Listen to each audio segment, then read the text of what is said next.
역행렬입니다. 먼저 역행렬을 시작하기 전에 단위행렬에 대한 개념부터 알고 넘어가셔야 됩니다. 단위행렬은 저번 시간에 행렬이 어떤 변화, 좌표를 변화해 주는 거라고 말씀을 드렸어요. 단위행렬 같은 경우는 어떤 벡터가 여기에 들어가더라도 전혀 변화가 없는 그런 행렬을 의미합니다. 그래서 x가 한 배 늘어나고 y도 한 배 늘어나고 서로 더해주는 거 없고, 그래서 자기 자신이 그대로 됩니다. 그래서 곱셈에서 1과 같은 역할을 하고요, 덧셈 뺄셈에서 0과 같은 역할을 한다고 보시면 됩니다. 좀 더 여기에 좀 가깝긴 합니다. 그래서 자기 자신, 이렇게 어떤 행렬이 이 단위 행렬하고 곱해지고 이거 순서가 바뀌어야 됩니다. 그래도 그대로 자기 자신이 됩니다. 그래서 실제로 곱부를 한번 해보시면은 이렇게 이런 식으로 나온다는 것을 알 수 있습니다. 그럼 이제 역행렬이란 무엇이냐? 역행렬이라는 건요, 어떤 행렬이 있을 때 그 행렬이 자신의 역행렬, 이렇게 인버스 마이너스를 붙여주게 됩니다. 그러면은 역행렬이 될 때 그것을 바로 우리는 역행렬이라고 합니다. 이렇게 단위행렬이 될 때. 그래서 조금 어려우시면은 그 곱셈에서 역수 생각하시면 돼요. 3에서 어떤 1을 곱했을 때 다시 원래 3이 되죠. 그때 3이 뭘 곱해서 1이 될까요? 3에 3분의 1을 곱하면, 즉 거꾸로 하면 다시 1이 되죠. 그런 느낌이라고 생각하시면 됩니다. 그래서 요 식을 보시면은 어떻게 유도를 하냐, 이걸 곱해보세요. 그러면 이렇게 4가지가 나오게 됩니다. 그래서 요 수식을 풀어주면은 역행렬이 나오게 되는데요, 먼저 역행렬이 어떤 값인지 알기 그 이전에 이게 기하학적으로 어떤 의미인지를 한번 보겠습니다. 그래서 원래 행렬이 하나의 좌표를 다른 좌표로 이렇게 매핑, 그러니까 변환시켜 줬습니다. 역행렬이 곱해지면요, 그게 원래 자기 자신이 된다고 생각하시면 됩니다. 그래서 여기 이 복잡한 4개의 수식을 한번 정리를 해보겠습니다. 정리를 한번 해보면 바로 이런 식의 식이 나오게 됩니다.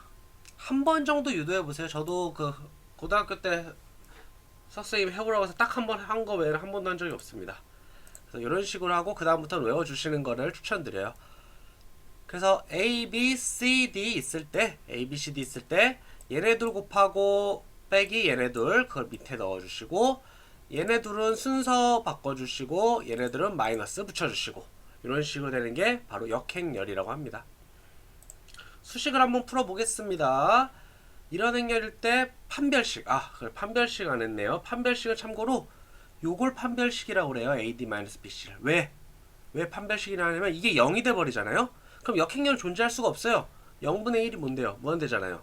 이런 건 식이 존재할 수 없으니까 이게 먼저 0인지 아닌지부터 파악을 한번 해보셔야 됩니다. 그래서 AD-BC, 이게 디터미넌트 뭐 이렇게 돼가지고 판별식 0, D라고 씁니다. 그래서 7 빼기 6 해서 1, 그래서 1이 나오게 됩니다.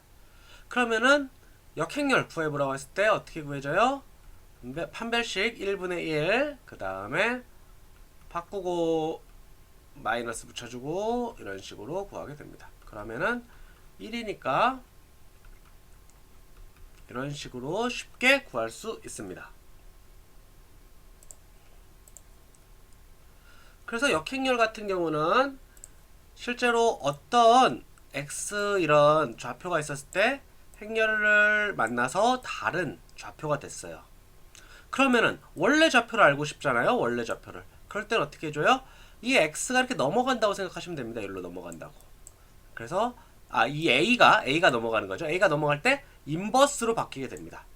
인버스로 바뀌게 돼서 이렇게 곱해지게 되고, 그럼 이걸 통해서 원래 좌표를 알 수가 있습니다.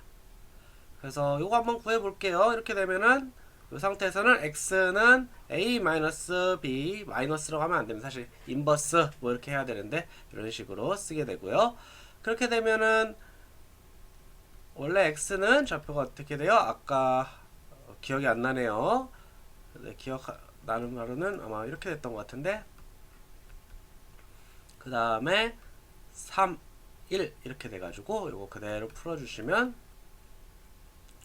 21 마이너스 3 마이너스 6 플러스 1 이렇게 돼서 18 마이너스 5 이런 식으로 원래 좌표를 알 수 있게 됩니다. 그래서 요게 딱 인공지능에 직접적으로 쓰이진 않습니다. 그러나 우리가 계산하는 과정에서 이 역행열의 개념은 반드시 나오기 때문에 꼭 알아두시면 좋을 것 같습니다. 물론 코딩상에서는 알아서 계산을 해주기 때문에 꼭 이거 풀이법을 뭐 코딩으로 구현할 일은 없습니다. 하지만 실제로 이거 손으로 한번 풀어보셔야지 기억에 남거든요. 그래서 이런 거 한번 문제를 풀어보시기를 권장드립니다.